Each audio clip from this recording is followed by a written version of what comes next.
así que le pedí a Juan Luis Burr, que es economista jefe de Fiel, que nos acompañe un ratito. Juan Luis, buenas tardes, noches, no sé, ¿cómo estás? Buenas tardes, ¿cómo andás, Enrique? Bien, un gusto saludarte y gracias por No, atendernos.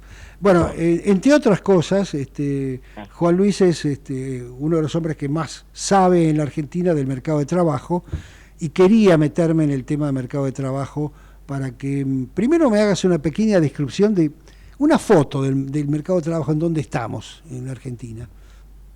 Sí, cómo no. Y en realidad, cuando estemos hablando del mercado de trabajo, vamos a estar indirectamente hablando del tipo de cambio, así que Bueno, sí, pero yo trata, disimulo porque... trata de apagar No, quédate porque en tranquilo. cualquier momento, Claro, mi única tranquilidad, y creo que es la tuya también, es que no tenemos hijos en el gobierno, así que podemos hablar bueno, tranquilos, digamos. estamos tranquilos en ese sentido. No tenemos parientes. Bueno, No ok. tengo parientes.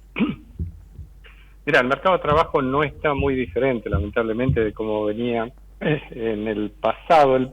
El pasado reciente del mercado laboral es un mercado en el que no hay una tasa de desempleo alta, básicamente porque la gente, bueno, trabaja de lo que hay.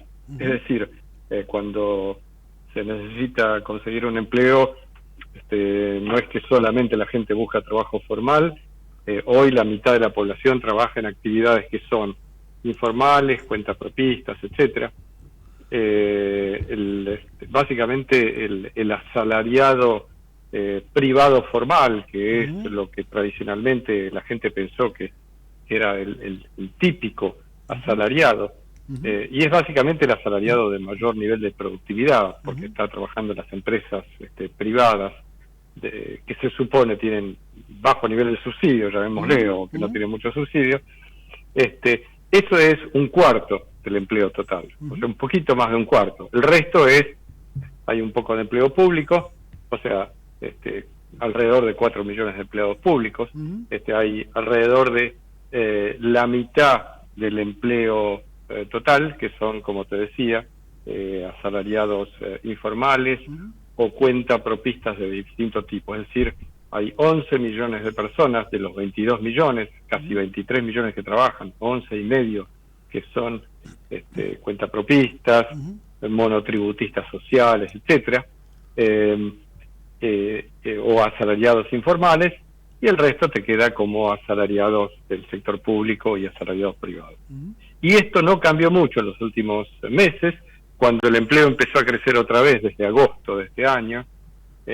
Bueno, creció otra vez bastante en forma marcada las formas más precarias de empleo, como el monotributista social, el asalariado informal. Así que el mercado laboral hoy todavía está lejos de ir hacia una normalización, digamos, con más empleo privado, si bien se supone, un poquito menos de empleo público. Los datos dicen que hay un poquito menos de empleo público, pero en el resto no hay mucho cambio. Esa es la situación. Juan, hizo una consulta en el medio casi estadística o como curiosidad estadística.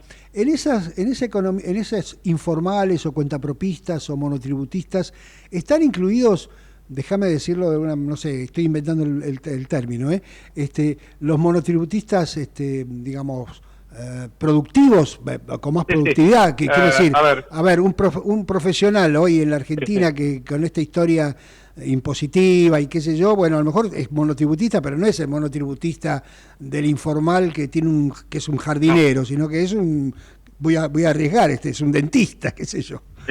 Mira, el nivel más alto de esos cuentapropistas son los autónomos. El porcentaje de autónomos ha venido cayendo, se han pasado más es un número bastante estable, alrededor de 400.000. Hoy serán 380.000, una cosa por el estilo. O sea que no mueve la aguja, digamos. Eso no te mueve la aguja, porque son eso en 23 millones, como te decía. Claro. Los monotributistas sí, tenés de todo. Tenés monotributistas que por supuesto, teniendo en cuenta inclusive los últimos aumentos en las categorías de monotributo, tenés gente profesional, etcétera. Pero lo que ha crecido más en los últimos años, y sobre todo del 2007, 2008 en adelante, es lo que se llama monotributo social, Ajá. que ha crecido muy fuertemente. Ahí son millones que han aumentado. Y por otro lado, cuando no hay otra alternativa, tenés asalariados informales, Claro. que lo tenés no solamente en el sector de ponerle servicio doméstico, sino que lo tenés en el sector de la industria y en servicios.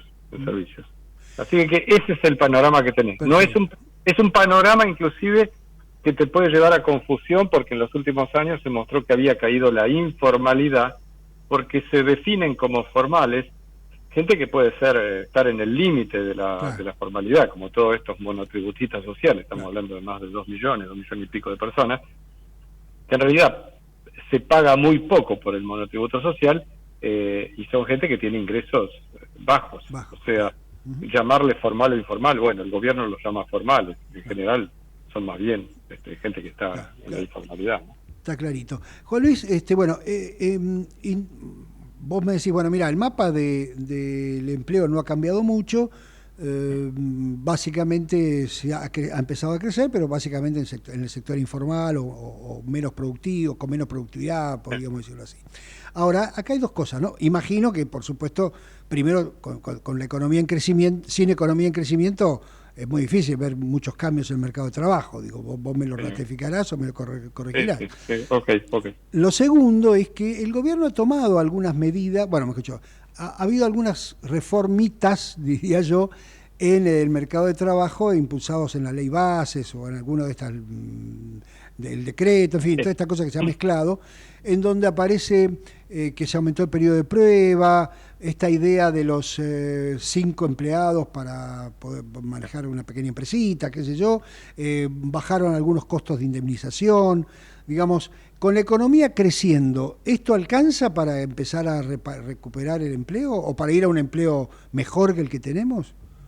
Para ir a más empleo formal es poco, porque vos lo que tenés es, en Argentina vos tenés el problema básico es el tema de que vos tomás un empleado y se hace muy difícil en una situación donde tenés que reducir la planta, despedir a alguien, ya sea porque aparecen los costos del despido, ya sea porque, bueno, te bloquean o todas las cosas que son conocidas. Los costos del despido son altos, si bien han sido eliminados algunos de los conceptos que agravaban el costo del despido, si tenías a alguien informal o lo que fuere, todavía los costos son elevados, al punto que, digamos, como vos no tenés límite a la cantidad de meses que tenés que pagar de indemnización, vos imaginate que una empresa pequeña que de pronto tiene 15 empleados y tiene que despedir a 5, digamos, estoy hablando de una cosa que suena muy chiquita, pero un empleado de esos 5, si esos empleados tienen 20 años de antigüedad y vos tenés que calcular todos los costos, y bueno, la empresita se puede enfrentar con un juicio en el que tiene que invertir $500.000 o $700.000 para hacer el ajuste. Y si bien uno dice, bueno, una empresa de cierto tamaño tiene que tener espaldas, bueno, no todo el mundo tiene las espaldas esas, y probablemente eso hace que muchas empresas no se animan a tomar personal. Por eso, cuando vos tenés un auge de actividad, o sea, la economía rebota, hay más actividad, no es que ves una cantidad muy fuerte de crecimiento del empleo formal. En Estados Unidos, cuando vos tenés un rebote de la economía, por ejemplo, post pandemia, te entran millones de personas y entran todos, prácticamente todos, entran formales. Claro. No se discute la formalidad ahí. Bueno, acá lo que tenés es una oleada de contratos informales y cosas por el estilo. Eso es el primer inconveniente. Lo de los 3 o monotributistas que puedes tener, todo eso, eso no se ha, implementado completamente, y por lo tanto prácticamente es muy poco lo que hasta ahora se puede ver de impacto de esta medida, y tampoco ha habido mucho movimiento en el tema de que, en lugar de tener el régimen de indemnización vos podés pasar a uno de fondo de cesantía, como la construcción. Ahora creo que la gente sabe que esto se puede hacer por convenio colectivo, pero nadie ha estado interesado, básicamente, en pasarse a eso, por una sola razón, porque el fondo de cese tiene sentido si vos tenés mucha rotación, como tiene la construcción, y por eso la construcción tiene un fondo de cese.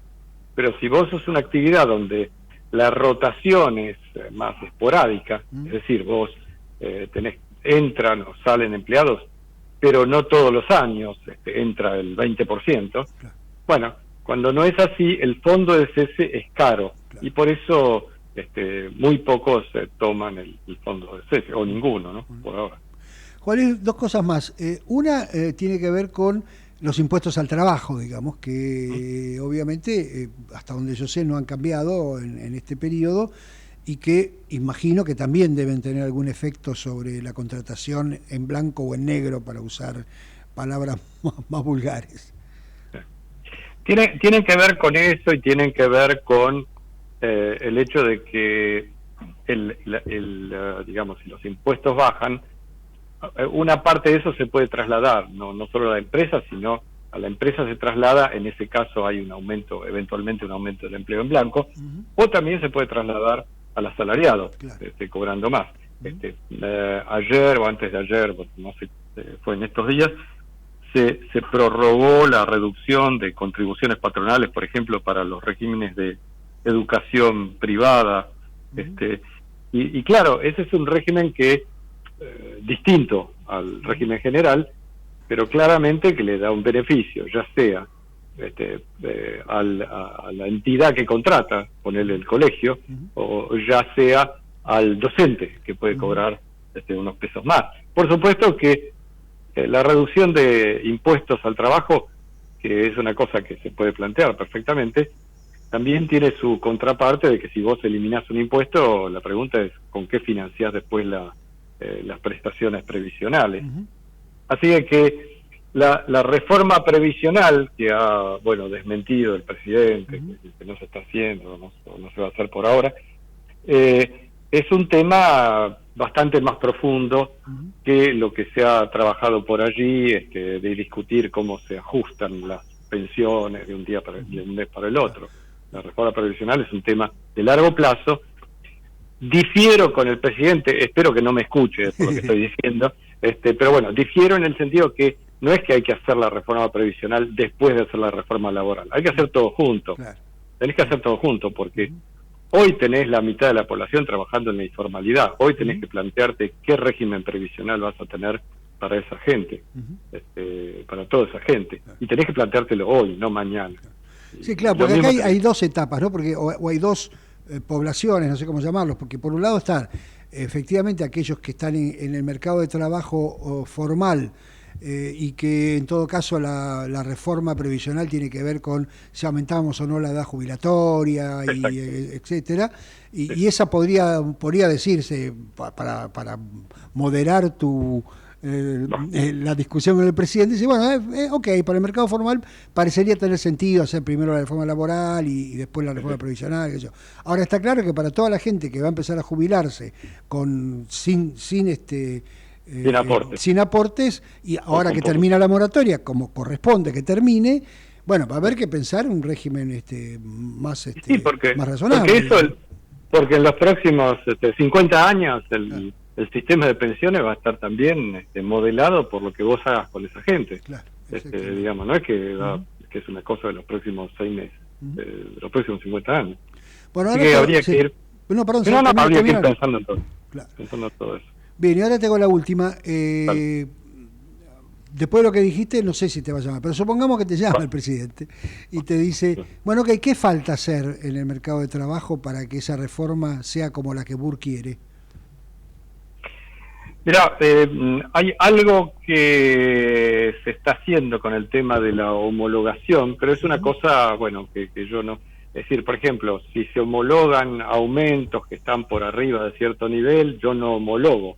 La homologación es una cuestión, la homologación, no sé si la gente lo sabe, pero es básicamente que cuando se firma un acuerdo entre un sindicato y una cámara empresaria, el Ministerio de Trabajo dice, bueno, le doy validez no solamente a los que firmaron, a las cámaras y a los afiliados a esas cámaras, sino para todas las empresas y todos los trabajadores del sector en todo el país. O sea, aunque hayan firmado un sindicato que representa a 3 personas y una cámara empresaria que representa a 2 empresas, eso vale para las 100.000 trabajadores del sector y los 1.000 empresas del sector. Eso es la homologación. La homologación es un mecanismo complicado, yo te diría, en esto, porque hace que lo que negocian unos pocos se vale para todo el mundo que no negoció esto.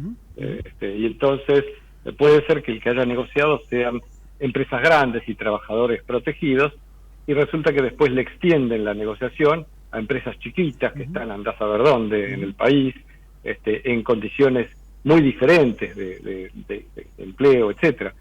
Entonces, hay que pensar el sistema laboral como sistema más descentralizado, y eso implica muchas cosas. Implica esto de la homologación, implica el tipo de convenios colectivos, quienes negocian.